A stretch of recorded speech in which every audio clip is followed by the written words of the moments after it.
Well, viewers, I know that the January sale sometimes cause scenes of chaos, but we've got a bit of a different scene of chaos here. A shopping centre in Heath, which is just near Southampton. This is the Heath Classic Car Club annual Boxing Day event, and there is no room for all the cars. I got here a little bit early. I thought that was probably a good idea. The more modern cars are being removed from the area, but there's still an awful lot of other stuff, so we'll have to go into the other car park there later on, but we will start in here with this 2010 to 2011 Ford Crown Victoria Police Interceptor. I think 2011 was about the last year for these. Not made anymore, of course, made for many years in this style and easily repaired. And yes, I know Mr. Richardson from the Furious Driving channel has one, and I know he's got to repair the rust on it and all sorts of things. I've actually been for a ride in that, you know, and at some point in the future I will be driving it when it's actually back on the road. But nevertheless, we've got one here. Next to it, another American Ford, a lot older, 1964 Ford Falcon. This one I have seen a number of places before. A lot of the sort of cars in this area that are the classics often do go to a number of events, which is good. I like seeing people bringing their cars out on a regular basis. It's obviously what classic car ownership is about for many people. Very nice condition. This 4-speed manual. Can't remember what engine is in this, whether it's the V8 or 6-cylinder. But we've got something very close to my heart indeed. This is a Bentley Special. I think this is based on the R-Type or the Mark 6, and this has bodywork on it that looks more like a 1930s or 20s Bentley even. This one looks like it's a bit more kind of standard than the one that I've actually driven. This has got a right-hand manual gear change. The Mark 6 Special that I drove actually many years ago, one of my friends owns it. It's a 47. And it's got a V8 in it, so it's got an automatic gearbox, same colour as this one. This would have been made at some point in the past, I'm not exactly sure when. Wow, there's quite a lot of chaos going on here, viewers, but we will continue because that's what we do. So yeah, nice Mark 6 or R-Type Bentley Special. Don't know what year that would have been converted. Very popular in the day because the R-Types and Mark 6s weren't worth a lot to the standard steel cars for a long time to make something like that. And we've got Midget, one of many midgets that are actually here today. This one, round arch, 72, 73. I assume with that tax disc, that's about when it was registered. Rose style wheels. Still with the 1275cc engine in it. I have driven a 68 that was similar to this, although it's a little bit different. They look different. They're quite hard to get in and out, viewers, if you're anyway sort of large. Jaguar Retype Series 2. Ooh, excuse me. I think we found something in here as well, viewers. The first of the day, a beige leather interior. I do like a nice beige leather interior. 69 to 70. That. Let's have a look at the back seat. Yeah, it's a 2+2. You can also see the doors a bit longer than the standard E-Type doors. I have driven a 2+2 E-Type, which is many years ago now, in 2020. That was a Series 1 though. Yeah, very nice. Dark blue beige leather interior, excellent. Another Jaguar here. Predecessor model to the E-Type, XK150. This one looks like it's about 1960, something like that. We've got the 5 times Le Mans winner badge on the back, of course. I think all the XK50s had that. Something about 89, something like that. This one here, this Carrera. It's actually, I think, before the 964 model, so this will be a very late Carrera. I don't know what the type number is for this 911, but before the 964 models came out, which was, I think, in 1989. But this is from before that. And yeah, that is that's rather nice. You can see the bumper extensions, which were very common at the time. Yeah, it's actually got a 5-speed gearbox in it, this one. I think the turbos still didn't have that until the 964s came out. So very good. More MG action here, rubber bumper MGB Roadster. Actually, I prefer the way that these sort of are as standard. You can also delete the bumpers. I'm not a massive fan personally of the chrome bumper conversions, but you know, some people do like them. I drove a rubber bumper MGB from 81 back in the summer. Production finished in 1980, but actually the last MGB that I'm aware of that was made at Abingdon was registered in 1986, and I have seen it on a C plate, which is insane. This one probably from the late 70s. Ooh, now this is very, very nice. Look at this. Jaguar XJ6. XJ without the bar and whistle. This will be after 1991, particularly because it's got the airbag. We've got a little friend in here as well. Hello. Happy friend. Ooh, very nice. Red carpet, cream leather interior, wood. I mean, yeah, I mean, that is very, very nice indeed, viewers. I would very much like to have a go in one of the later ones, probably the 6-cylinder ones. I have driven the V12. That's very, very nice, viewers. This has got an MGC bonnet on it, but it's too late for an MGC. MGC's finished in 69. This is a 7071 plate. This could potentially have a V8 in it, I don't know. Certainly with the mini light style wheels on it, this has been modified a bit, I think. It's very clean, actually. We've got something an awful lot older here. My gosh, what even is this? It's from the 20s. We've got an all can here, and let's have a look at what it says. It's a 23 Austin 12 Tourer. Happy 100th birthday. Top speed is 38 miles an hour, and it's for sale. As Mr. Bill from the Fuel Power channel says, this could be yours. Yeah, I mean, it's not really my sort of thing particularly, but that is rather nice. Also nice is, I'll have to go around the E-Type to get to this. Actually, maybe go down the side. A Cavalier Mark III GSI 2000.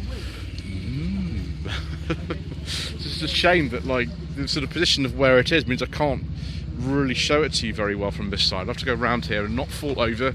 It's always a problem on my Shambolic shuffles, it might fall over. There we go, that's a bit better.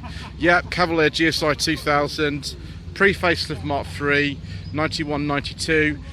The Mark III Cavalier that I drove back in September was a 1.6L. This one is a bit more exciting than one of those. Yeah, it's a 92. That is, that's superb. There's no way of sort of denying it. That is absolutely superb.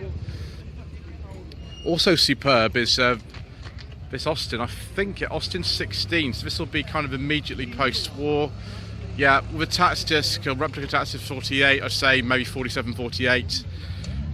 Don't really know much about these, to be honest with you. A lot of the sort of post-war cars looked a bit like this. Still got an absolutely tiny rear window for some reason. I think maybe glass was expensive. Also from the same kind of era is this Triumph Roadster. Now, I don't know if this is an 1800 or a 2000. It's the same colour as the ones used in Bergerac. I think I used two. These are again from the late 40s, so this will be sort of maybe 47, 48, something like that. I've seen this before somewhere, but I can't quite remember where. Another perennial classic here, a Morris Minor 1000. If this is a real Tourer, this will be worth a lot of money. 1965, which is actually correct. The steering wheel in here was introduced in October 64. This will have the 1098cc engine in it. Looks actually remarkably original. We haven't got sort of modified brakes or anything, or modified gearbox. A lot of these have now. Yeah, excellent. I think there's some more Morris Minors here as well. Citroen DS, right-hand drive Citroen DS. That is it's a bit special, isn't it? Most of the ones you see at shows are actually left-hander. This one's got a manual gearbox. Some of them have the semi-auto in them. Sorry. Gosh, it's crowded here today. 1964 this one is, on a B. Might be a re-registration note, it might have come from somewhere else, I'm not entirely sure. Something though that you might have seen in the thumbnail is this. Now this is very, very special. Very late Mark I Fiesta. This is a gear. It's actually about the same age I am. 82, 83 registration. I suspect it's probably late 82, early 83. amazing, just amazing. I can't remember on these whether the corner repeaters were standard or not, but loads of sort of gear specific features on this, such as the alloy wheels. The colour is amazing. That's in really nice condition. 1.3 Valencia engine in this, just wonderful, absolutely wonderful, with this little fog light on the right hand side, because they were required to have them after 1981, and then the reversing light down in the middle underneath the bumper there. I've never driven a Mark 1 Fiesta Views, but I have driven the Mark 2, and here is one. Late Mark 2 on an F88 to 89.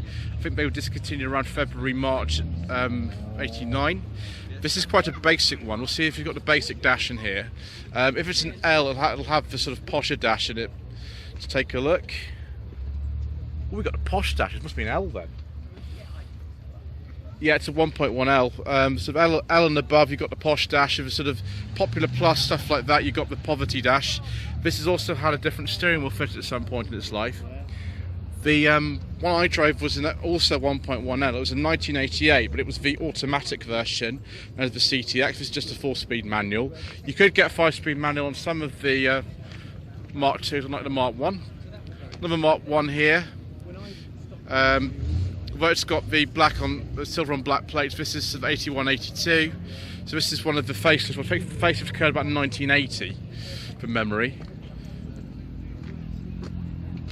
Nice and basic, the way we like them, with a little sort of maybe aftermarket rubber spoiler. 1.3L. Ooh, a Mitsubishi GTO, or 3000 GT they were known as in this country. Twin turbo. You could also get a version that wasn't a turbo.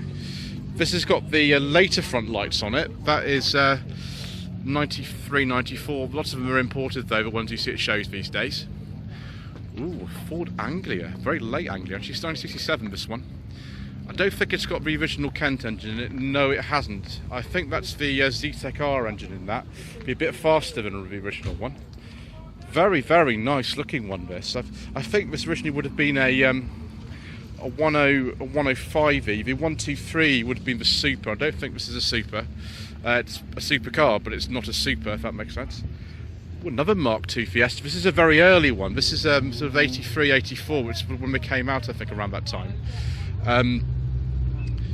Another one. This has got the lower spec dash on it. Actually, I was talking about a dash. This is the lower spec dash.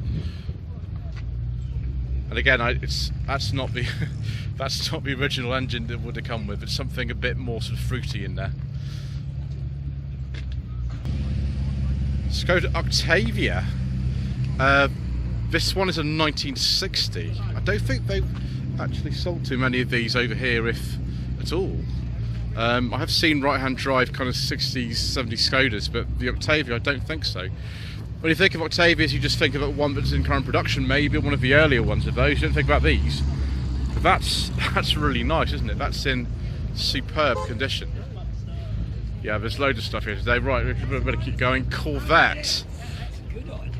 72, 73 on an L. Stingray. This one's an auto. V8, of course. That again is in really lovely condition. Now I can't remember exactly whether this was at the event in Hive just before Christmas. I think 17th of December it was. This is Cobra Replica 2013, probably when it passed the IVA. It's now called for cars you've got to assemble yourself. Very nice though. And we've got this is down actually on the DVLA records as Daimler Century 1955. Local plate to the area, CR was Southampton. There we go, restoration there. Could be that this is another model, and that's inaccurate, but there we go. Typical Daimler grille from the pre-Jaguar era. It's got a 54 tax disc as opposed to a 55, but maybe that's more accurate than the date that I've seen actually when I did a check on this car.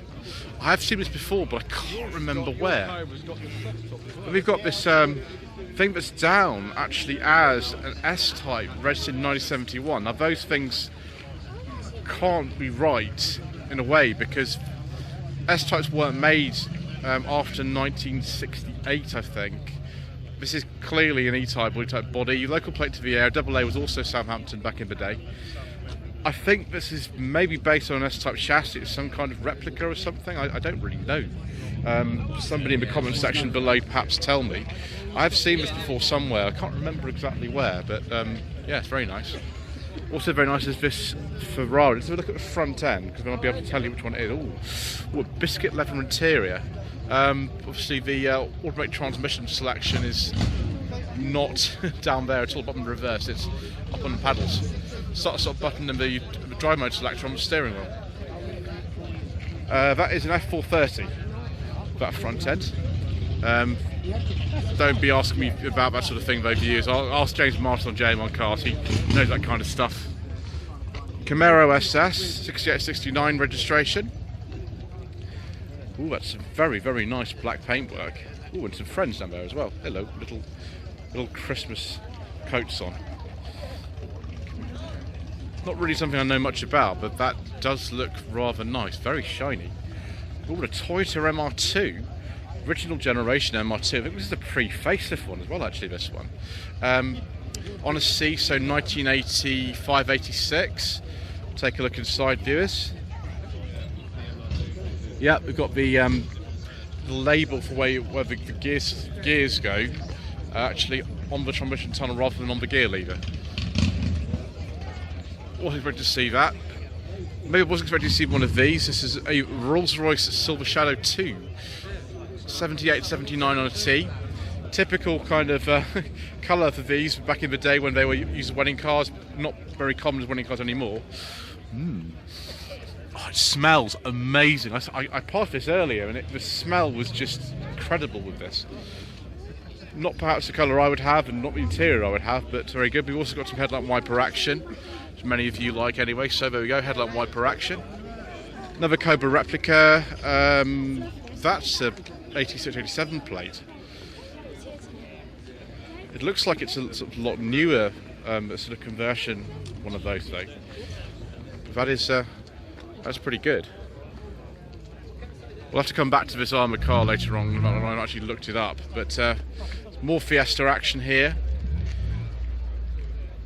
1990-1991 Mark III. These wheels, I'm not sure if they're originals, they actually could be, because there were loads of special editions. It's just an S or something like that, or an SX. I don't know. I'm not sure actually. It's got a 5-speed gearbox. It's not one of like the 1 litres or something like that, or the 1.1. It's probably like a 1.3. So it's one of the posher ones. There are a load of different variations of the Mark III Fiesta. When I filmed one of these, I think in 2022 I filmed one. It was a 1.3 flight. I did go over the specs of those. Morgan Aero 8. Dark green with biscuit leather interior.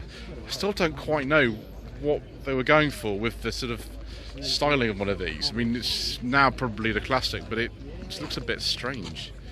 I don't know whether they just couldn't flatten it off or something, but there we go.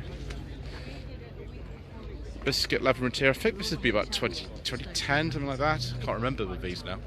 Didn't make a lot of them. BMW switchgear in here. For a long time, BMW did supply the engines for these. MGA. Maybe we'll see more of these today. This is just the standard one, the 1.5. It's not the twin cam, it's not the 1600, because that you would say on those little grills at the side if it was. Very nice. Lotus Elan, I think this is the M100 Elan this is called. This is one of the later ones of that type. 1994-1995 registration. I think these were stopped in 95 and then Kia took over the production of these. I can't remember if you actually ever officially get the Kia version over here. I think there was some press reviews of them, but not really sure they went into serial production. And we've got some classic Vauxhall switchgear in here with the Mark III Cavalier wiper indicator stalks. Nice looking car. I'd like to try in a 100 lamp at some point actually. I'm not sure if I'll be able to, because it depends if I get offered one, but that'd be pretty good. Also, Renault 8 Gordini 1964. I think I've seen this before somewhere, but I can't remember where, at one of the shows. That's in really, really nice condition. The Gordini was kind of a sporty version of these, particularly in this country when the Alpine name was not used so much because of the Roots group. MG Magnet. I think this is a ZA because it's got a smaller rear window. The ZB had a larger rear window. So this will be, I think, about 1957-58 was when they changed to the ZB. Lovely colour. Ooh, biscuit leather interior as well. We've got another little friend in there. He looks happy. That's good because it's a happy day we're having today down in Heath. Triumph TR6, left-hand drive. Portsmouth plate on this, so local area. Maybe an American import. 71, 72. Now we were talking earlier on about MGCs, and here is an MGC. 1968-69, so one of the later ones. I think it started in 67, not a very long production run because it wasn't much faster than MGB, and it was a lot heavier at the front end. Ooh, and a Zeta. That's absolutely insane. Look at that. It doesn't look very spacious in there, viewers. Oh, there's a little friend over there too. That is crazy. What's so crazy with these alloy wheels on this MGC? I don't quite know whether those are like mini lights with some sort of strange hubcap thing on the front of them. Probably. Ooh, a nice wooden dashboard in this one. That's it, actually in really nice condition. Next to it, one of the BMC stablemates, Austin 1300. I've driven two of these. One was 1100 from 64, and then at the beginning of this year I drove a 1300 GT at Great British Car Journey. 6970, this is in really nice condition. I mean, the rust on these is just appalling when it gets old. It just sort of wrote most of them off, I think. But they're actually really quite nice to drive if you don't get a sticky gearbox. There we go, yeah, probably an August 69, judging by that replica tax disc. Triumph TR8, 1981 to 82 on an X.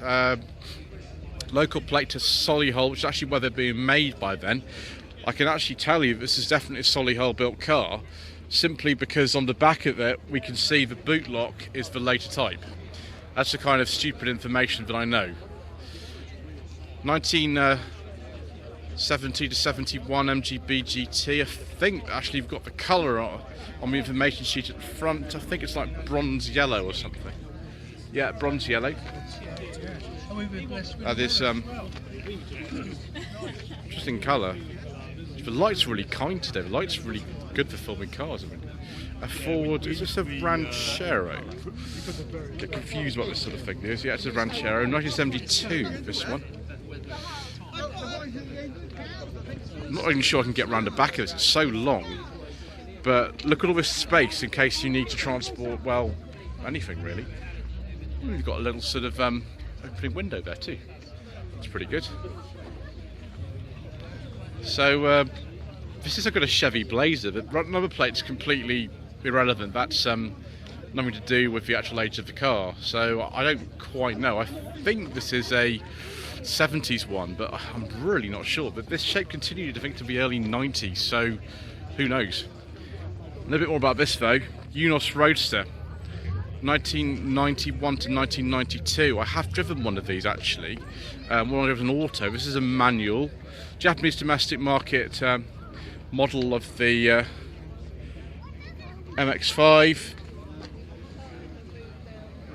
Mr. Richardson Furious Driving has got one of these now. Yes, I know, don't need to tell me, viewers. Stop your commenting. BMW Z3 2 litre.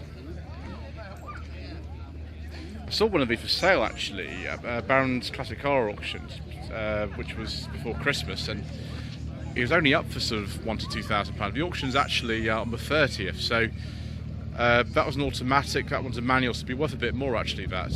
But yeah, you can buy them very cheaply at the moment with certain models. Nice Morgan here, probably like a +4 I imagine. It's normally the +8s do say. It's a 2000 plate, but I don't know if that rates the age of the car or not. It's a personal one. I do like the fact we've got a nice beige leather interior, and it's dark green. We've got a wooden dashboard. Someone's obviously got exquisite taste.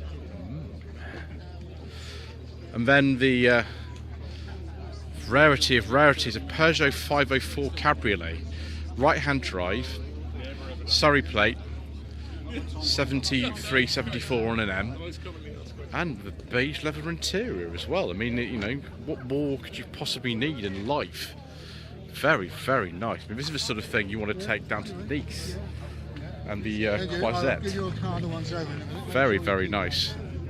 Next to it as well is something else that's suitable for going to Nice, a Renault Caravelle. These are also known for Floggied in certain places, but by this time the car was made, I think this is the last year for the Caravelle, was 68. That they were all known as the Caravelle wherever you were in the world. This is the S model,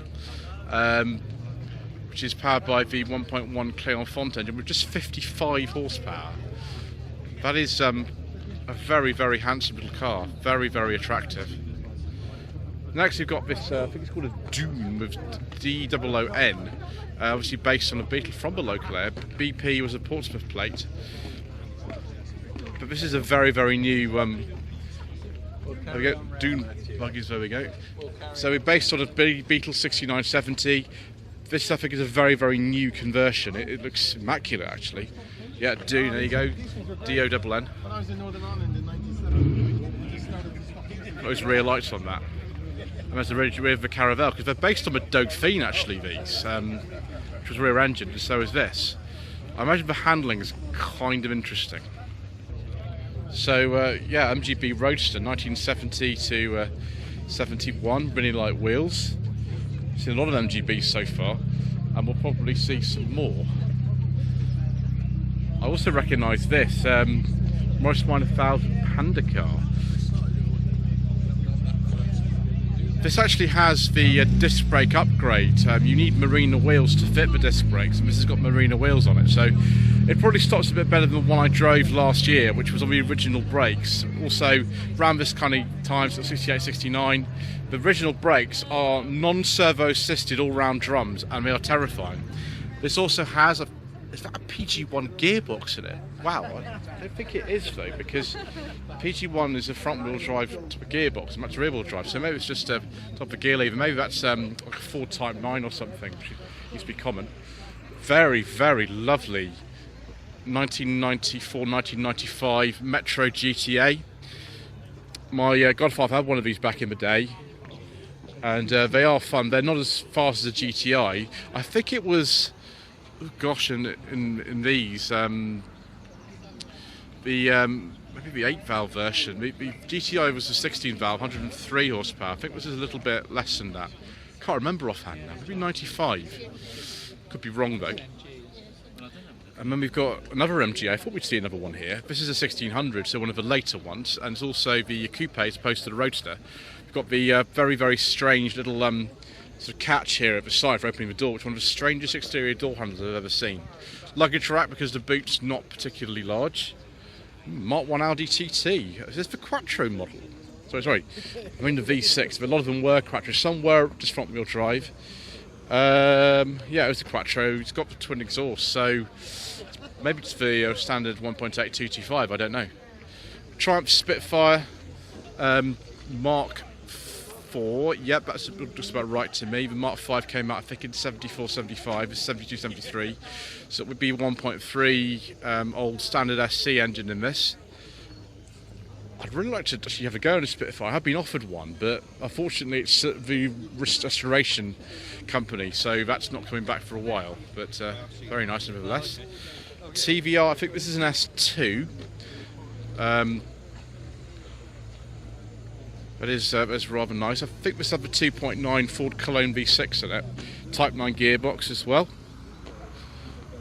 I think those lights are off a Mark 4 Escort, but I could be wrong. 89 to 90. Sensible putting a reversing camera in that.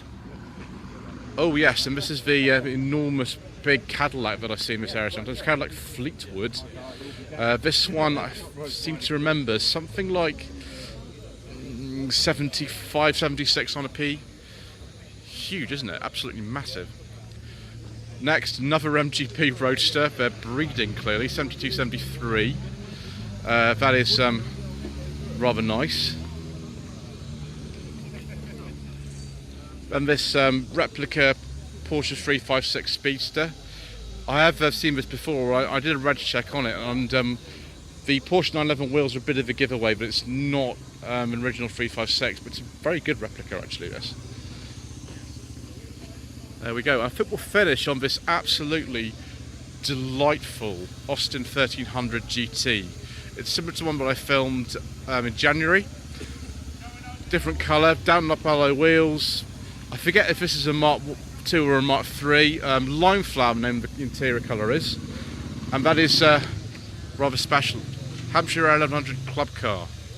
Well, thank you very much indeed once again for watching part one of the slightly shambolic shuffle around the Boxing Day Lockheed Classic Car Shop gathering, whatever it is.